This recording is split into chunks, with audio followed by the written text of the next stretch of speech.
പൗലോസ് കൊലോസ്യയിലെ വിശ്വാസികളെ ക്രിസ്തുവിൽ വേരൂന്നാൻ പ്രേരിപ്പിക്കുന്നു. അവരുടെ വിശ്വാസവും ആത്മീയ വളർച്ചയും അവനിൽ നിന്നാണ് വരുന്നതെന്ന് ഊന്നിപ്പറയുന്നു. അവരുടെ വിശ്വാസത്തിൽ ആഴത്തിൽ വേരൂന്നിയവരായി ക്രിസ്തുവിൽ നടക്കാൻ അവൻ അവരെ വിളിക്കുന്നു. ക്രിസ്തുവിന്റെ പഠിപ്പിക്കലുകൾക്ക് വിരുദ്ധമായ പൊള്ളയായ തത്വചിന്തകളാലും മാനുഷിക പാരമ്പര്യങ്ങളാലും വഞ്ചിക്കപ്പെടുന്നതിനെതിരെ പൗലോസ് മുന്നറിയിപ്പ് നൽകുന്നു. ദൈവത്തിന്റെ പൂർണ്ണത ക്രിസ്തുവിൽ വസിക്കുന്നുവെന്നും വിശ്വാസികൾ ക്രിസ്തുവിൽ സമ്പൂർണ്ണരാണെന്നും അവരെ ഓർമ്മപ്പെടുത്തിക്കൊണ്ട് പൗലോസ് ക്രിസ്തുവിന്റെ പര്യാപ്തത എടുത്തുകാണിക്കുന്നു. തന്റെ മരണത്തിലൂടെയും പുനരുത്ഥാനത്തിലൂടെയും യേശു ഇരുട്ടിന്റെ ശക്തികളെ നിരായുധമാക്കി. എല്ലാ പാപങ്ങളും ക്ഷമിച്ചു.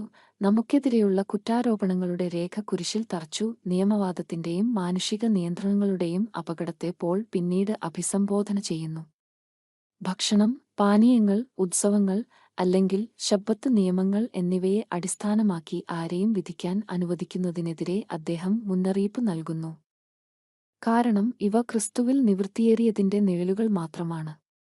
സ്വയം അടിച്ചേൽപ്പിക്കുന്ന ഭക്തി, സന്യാസം, മാലാഖമാരുടെ ആരാധന എന്നിവയെ അദ്ദേഹം വിമർശിക്കുന്നു. അത് ജ്ഞാനികളായി തോന്നാമെങ്കിലും ഹൃദയത്തെ രൂപാന്തരപ്പെടുത്താനുള്ള യഥാർത്ഥ ശക്തിയില്ല. ചുരുക്കത്തിൽ പൗലോസ് ക്രിസ്തുവിൽ സ്വാതന്ത്ര്യം ആവശ്യപ്പെടുന്നു. മനുഷ്യനിർമ്മിത നിയമങ്ങൾ നിരസിക്കുകയും അവനെ പൂർണ്ണമായും ആശ്രയിക്കുന്ന ഒരു ജീവിതം സ്വീകരിക്കുകയും ചെയ്യുന്നു.